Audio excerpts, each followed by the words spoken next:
Hello' everyone, আহকচোন আজি অধিক সোৱাদ লগাকৈ আমৰ আচাৰ বনাওঁ। ইয়াত 4টা আম লৈছোঁ, ভালদৰে ধুই পখালি পানীটো শুকাই লৈছোঁ, কাপোৰ এখনেৰে মচি লৈছোঁ। তাৰ পাছত আমটো মই দুফাল কৰি ল'ম আৰু আমটো অকণমান ভিতৰে ডাঠ হৈছে আৰু ডাঠ হ'লে আচাৰখিনি খাই বেছি সোৱাদ লাগে। গতিকে এয়া দেখিছে বীজটো পেলাই দি মই সৰু সৰু টুকুৰা কৰি লৈছোঁ আৰু নিমখ দিছোঁ। 2 চামুচ নিমখ দি মই ভালদৰে আমখিনি এতিয়া সানি ল'ম। টুকুৰাকেইটা সৰু কৰিব পাৰে, ডাঙৰ কৰিব পাৰে, আপোনালোকৰ ইচ্ছা অনুযায়ী। মোৰ ইচ্ছা অনুযায়ী মই সৰু কৰি লৈছোঁ আৰু নিমখখিনি সানি লৈ ভালদৰে তাৰ পাছত এটা কাঁচৰ বৈয়াম ল'ম আৰু কাঁচৰ বৈয়ামটো ভালদৰে ধুই পখালি একদম শুকাই লৈছোঁ, পানী যাতে অকণো নাথাকে। ভালদৰে শুকান কাপোৰে মচি লৈছোঁ এয়া কাঁচৰ জাৰটো আৰু কাঁচৰ জাৰতে থ'ব লাগে। এনেদৰে নিমখ সানি মই এদিন আৰু এৰাতিৰ কাৰণে থৈ দিম আমখিনি। তাৰপাছত ধুনীয়া কোমলি আহিব আমখিনি। ৰ'দতো দিব পাৰি, ৰ'দত নিদিলেও হয়। ওপৰতো অকণমান নিমখ দি এনেদৰে বাতি এটা ঢাকন দি থৈ দিছোঁ আৰু মই এতিয়া মছলা ৰেডি কৰি লৈছোঁ। ধনিয়া, জিৰা, পাঁচফোৰণ আৰু চফ আৰু সৰিয়হ, গোটেইখিনি গোটা বস্তু অকণমান সেমেকা ভাৱটো যোৱালৈকে মই ভাজি ল'ম। এয়া গোটেইখিনি মছলা দি দিলোঁ। সৰিয়হ বাতি দিয়া নাই, সৰিয়হ এবাতি লৈছোঁ।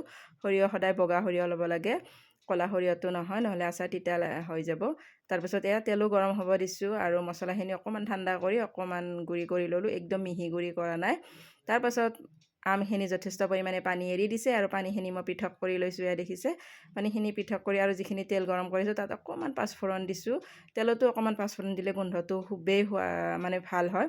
তাৰপাছত মই ইয়াতে নিমখ দি দিলোঁ আৰু জলকীয়াৰ গুড়ি দি দিলোঁ আৰু এয়া ভজা মছলাখিনি দি দিছোঁ ঢালি। আৰু এনেদৰে মছলা আচাৰ বনালে, এনেকৈ ঘৰতে মছলা প্ৰস্তুত কৰি বনোৱা আচাৰ খুবেই সোৱাদ লাগে আৰু এই আচাৰবিধ কোনোদিনেই ভেঁকুৰে নধৰে, বেয়া নহয় আৰু খাবলৈও অধিক সোৱাদ লগা হয়।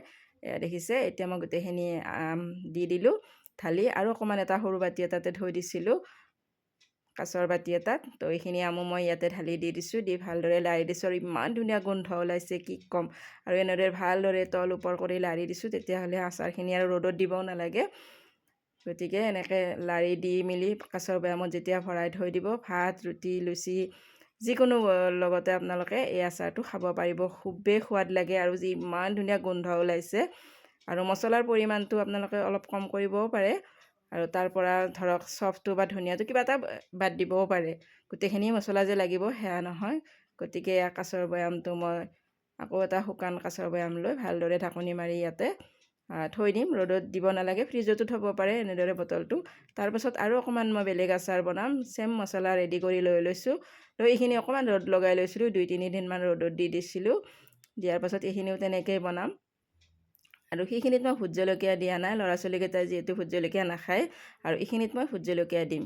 এইখিনি আমাৰ কাৰণে আৰু সেইখিনি বনাইছোঁ ল'ৰা ছোৱালীৰ কাৰণে। গতিকে ৰেচিপিটো কেনেকুৱা পালে জনাবলৈ একেবাৰে নাপাহৰিব ফ্ৰেণ্ডছ। Bye bye.